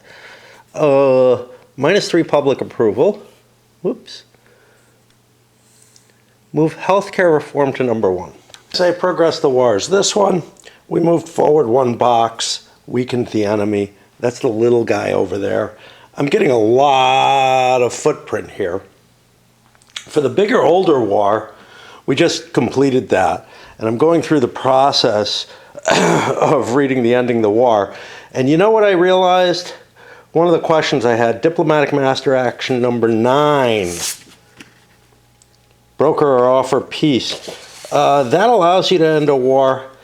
I'm beginning to wonder if the UN can end a U.S. war. You know, with U.S. support. That was one of my questions. The way it was worded, it looked like, first of all, it said major war. And I don't know what a major war is. I mean, is that as opposed to a civil war? That wasn't well defined. It seemed to imply, you know, well, the way I read it was it had to involve China or Russia. I'm not so sure now because I can actually get a peace. But anyway, we fought that one to a peace just now, and I'm working my way through it.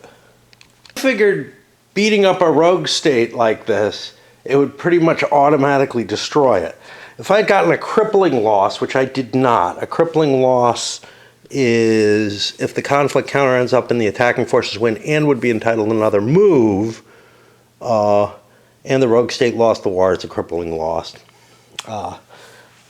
which it did not. I only got a 1 shift to the left, mainly because there's Chinese and Russian support there. Now, I boiled down to here and I rolled this. I got the best result, barely.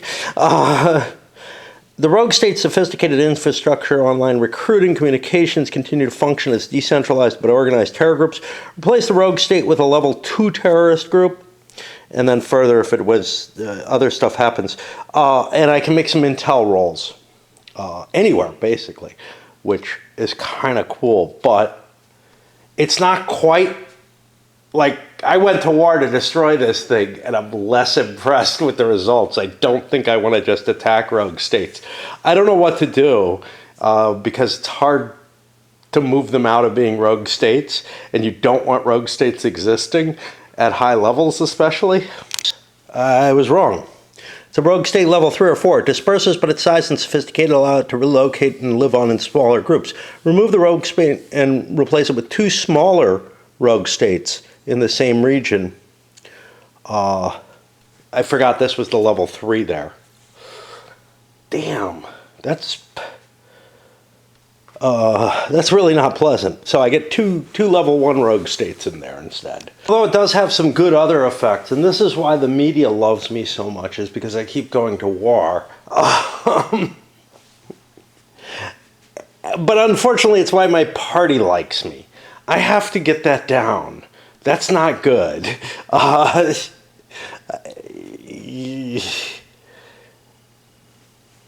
And like I don't want to be that heavily supported by my party, but I'm getting legacy points and all that. Again, going to war is a good thing in the game, but for what some of its bad effects are, right? Like it moves a lot of counters and pushes a lot of levers you want moved. The party relations I'm not so thrilled with. I want to be a more moderate president, and I'm being thrown more and more into the, well, I've kind of decided because of some of the policies that I've taken that this is more of a traditional neocon Republican party that I'm with here. But we have more wars to do, 2 more to play with, one of which, yeah, we have like the Gulf states versus Yemen, what the hell, and then the Israel versus Egypt. Yeah, a couple that we're not really all that involved in. It's kind of interesting, with all this support and everything, I have not gained any prestige throughout this game, nor lost it, nor seen anything that impacts it. Obviously, I think I probably would get a point off of like the Nobel Prize. Not sure about the FIFA Peace Prize, but or extorting a Nobel Prize from someone else. Yeah. So anyway, on with these other wars. Okay, Israel beat up on Egypt a little bit. They're winning it. They turned it into, I thought they turned it into a guerrilla war. Yeah, that should be a guerrilla war. That result. Now this is weird because Israel's the defender, but somehow it turned into a guerrilla war. I feel like this is a kind of case that really shouldn't turn into a guerrilla war. It should just turn into a peace. Whereas this one, which was a guerrilla war, did turn into a peace. By the way, there's an extra conflict type marker. I don't know what's up with that. And the Gulf states ended up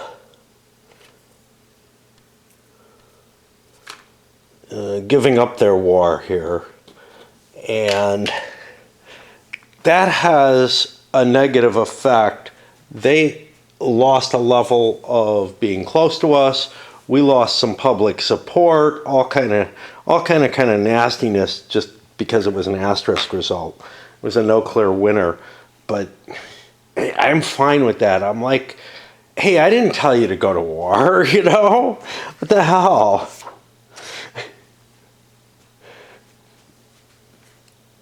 Now we handle the civil wars. This is the weird thing. The UN acts, and why I'm not sure whether I did it right before. The UN acts, you roll on one thing and try to resolve the civil war. And it's using pretty much the same situation. It's not like anybody's, you know, it's like, that feels like you're trying to broker a peace there. Whereas, so you're actually maybe making the war more intense or something, just by whatever's selected there, although there's a chance that it could end, you know. But then you do it here for everybody. And that kind of facing the same chart for what feel like they should be 2 different actions. One is, hey, the UN's trying to resolve this, and the other is, the civil war is just ongoing and will resolve itself. Those feel like they should play out a little differently. Now they kind of do, don't they? No, not really. And for the civil wars, I let these 2 play themselves out. Neither one got anywhere in any direction. I decided to spend one over here because there's enough trouble over there, an action point on resolving it, And we actually got that one resolved. That's going to put me on a bunch of diplomatic and military actions. We're going to break there.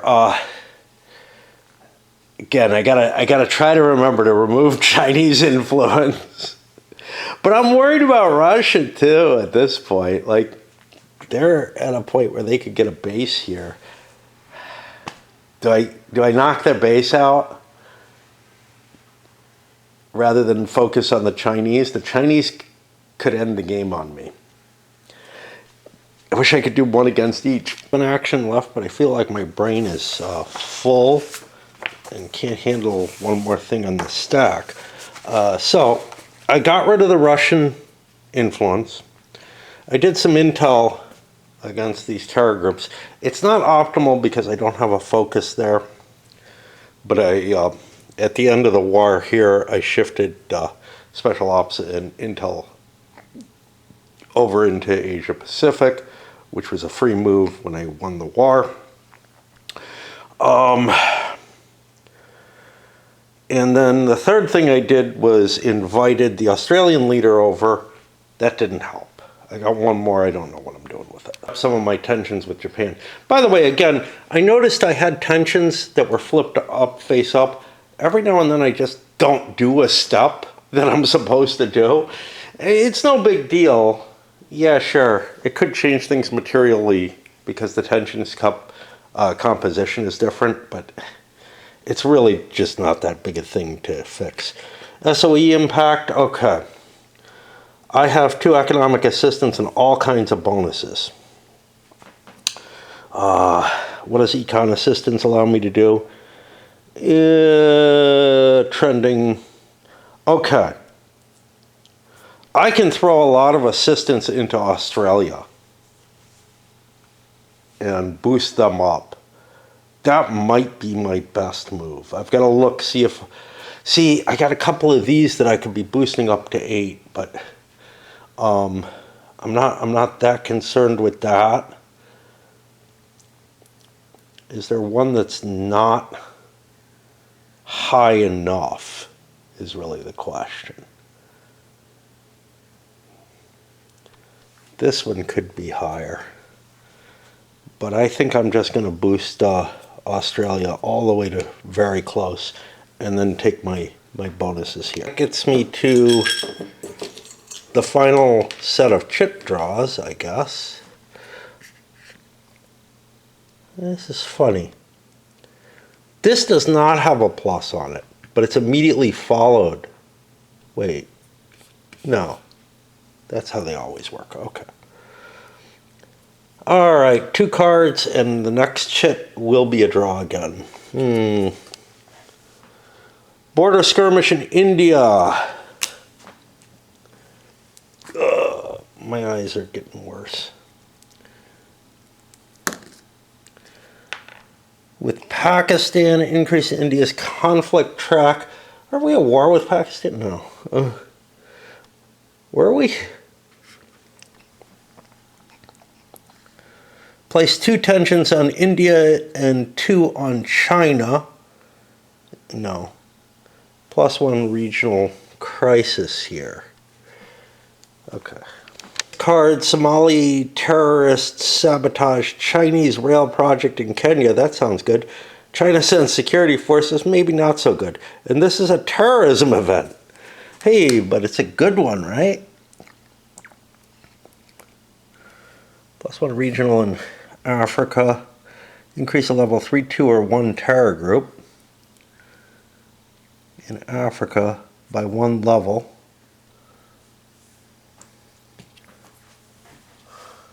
Place attention on China. I don't know. Maybe this isn't so hot. It sounds good. And then we roll a die. Oh, more regional crisis in Africa. Plus, China forces strike terrorists, reduced highest level terror group by 1 level. Oh.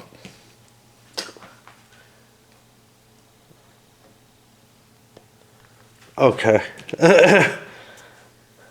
Not very impressive. And I think that's a D. That brings me down to the next chit, which is automatically here. Regional Summit. That sounds like a good thing.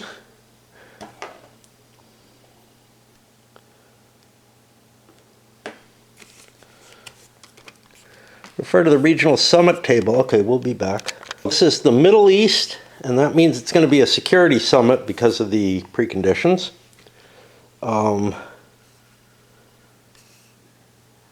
Regional alignment check. What regional alignment check?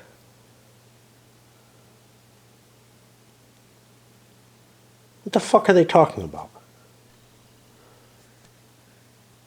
I don't know what they're talking about. Roll a d10 to randomly suggest.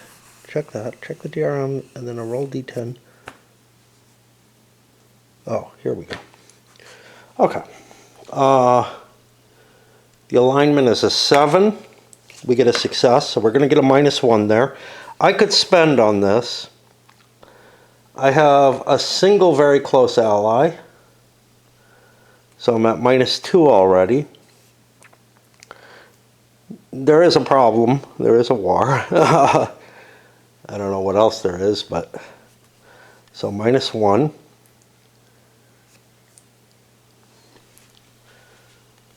Russia's in there, so that breaks even.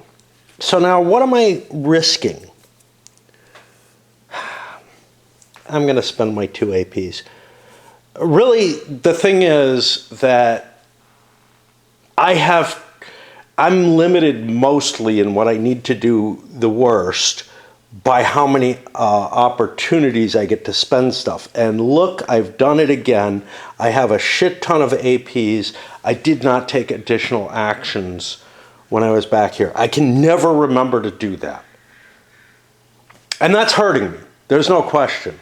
I could do all kinds of stuff. I could be hunting terrorists all over the place and everything. I really wish there was some kind of cleanup. This is the one where I should be doing it. And I just can't remember. So I'm at -2 here. And obviously, yes, I wanted to do that. No progress. Great. All right, that was a plus on here, which means we roll a die here. On a 1 through 4, the turn just ends. Look at that.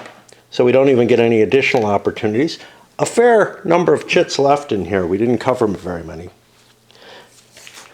And yeah, I've wasted 10 AP. This is really weird. I get a couple of AP, going into an area where I probably can't spend any. Yeah.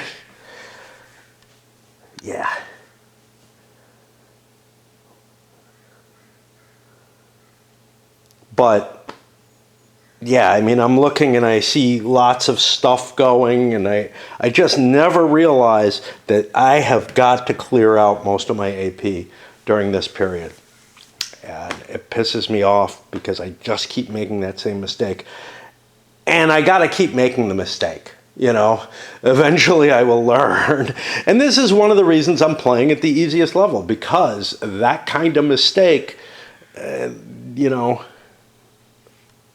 I'm wasting a bunch of actions that I could be doing each turn.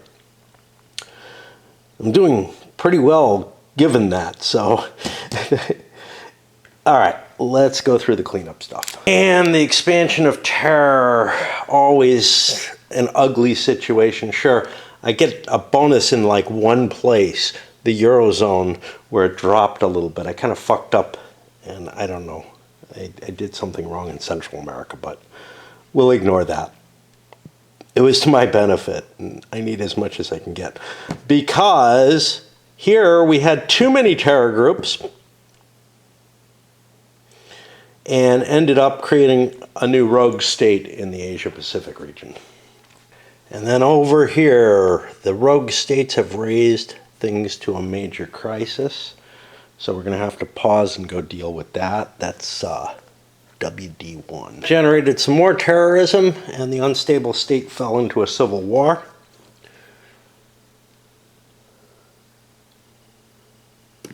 Then we get more recruiting. And the impact of the military footprint, really ugly. Not too bad there. We're gonna need to put things in the cup because we regenerate now some of these. But here, just such a ton of stuff. Regional crisis went back up. World opinion went down. We're beginning to look pretty ugly here. Regional stability hit. More regional stability hit here. More terror. Just, we're in a lot of trouble. And, you know, we're threatened so heavily by this. One of the positive places here, the good government and improving stability. Now, it's kind of random, right? If it has a regional crisis of 0 and not a lot of other problems, the stability goes up, which in the case here in the Eurozone, I've just reached max stability. So I kind of want to make sure that there's a regional crisis there so that I get other good effects, which are removing tensions counters from the region or removing terror groups, or conceivably getting rid of an unstable state.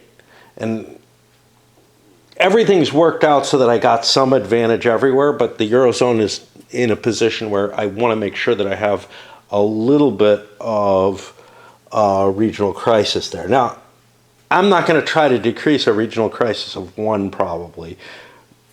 There's not much advantage to that. But like the unstable state here went away, this is too much of a mess to be fixed yet by this. Well, here's one thing I can use my APs for. My trade agreement, I'm allowed to get a DRM for that. That trade agreement got me very little. I rolled very poorly on it. Not horribly, but I ended up just getting an economic approval bonus. Not as much as I would have liked. Now, congressional reaction is really good. And unfortunately, I got a new friend, and my new friend is a radical. That's going to make a problem with bipartisan cooperation. I want to unfriend people. Now, I can do that with this. If I decrease this down, I can do that. So I want to do things that will piss my party off at this point.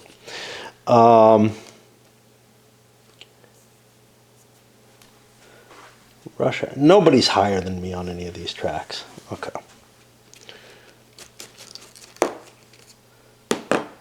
And here you just get a decrease. This would be year 3. I would lose 2 relations with Congress, 2 public approval, and lose a cabinet member possibly.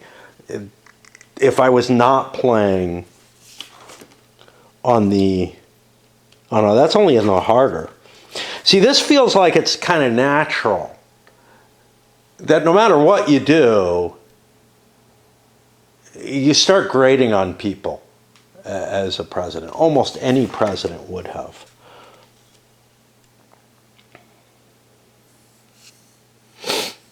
Whereas this stuff is nasty.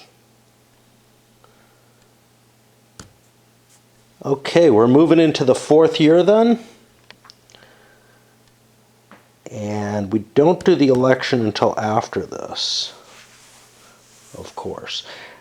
Which again is kind of weird because actually the election would be happening probably over here. And you'd get to finish, even if you lost your term, you'd get to finish the actions that you're doing. Although that would be a very strange situation, like truly a full lame duck at that point, where it's, yeah, for that last quarter or whatever. I was a little curious, because I looked at the re-election, presidential prestige is important in there. how do you get prestige? What's up with that? I look over here and it's just not even mentioned. I'm going to take another peek, but I don't know what you get it off of. Forgot to do this. This might, oh, this should increase prestige. I should have a higher prestige than I do then. Because certainly on the last turn, I got up to here. I'm going to move that up to a 7. So I got to do this. Public approval would be 8, 16, 23, 30, 37.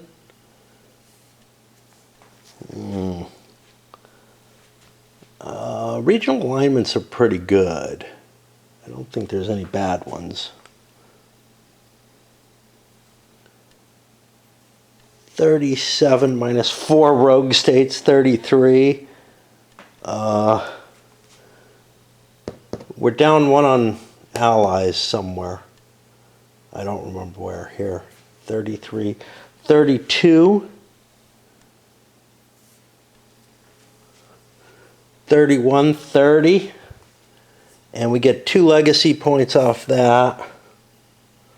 A presidential prestige. Okay, so here's where the prestige is being generated. And a public approval. I may actually be supposed to be up 1 more from this. I know the first time I ended up down here. I don't know the second year. Screw it, you know. But the third year, I definitely was up in the one of the 2 years I hit the 30 to 34.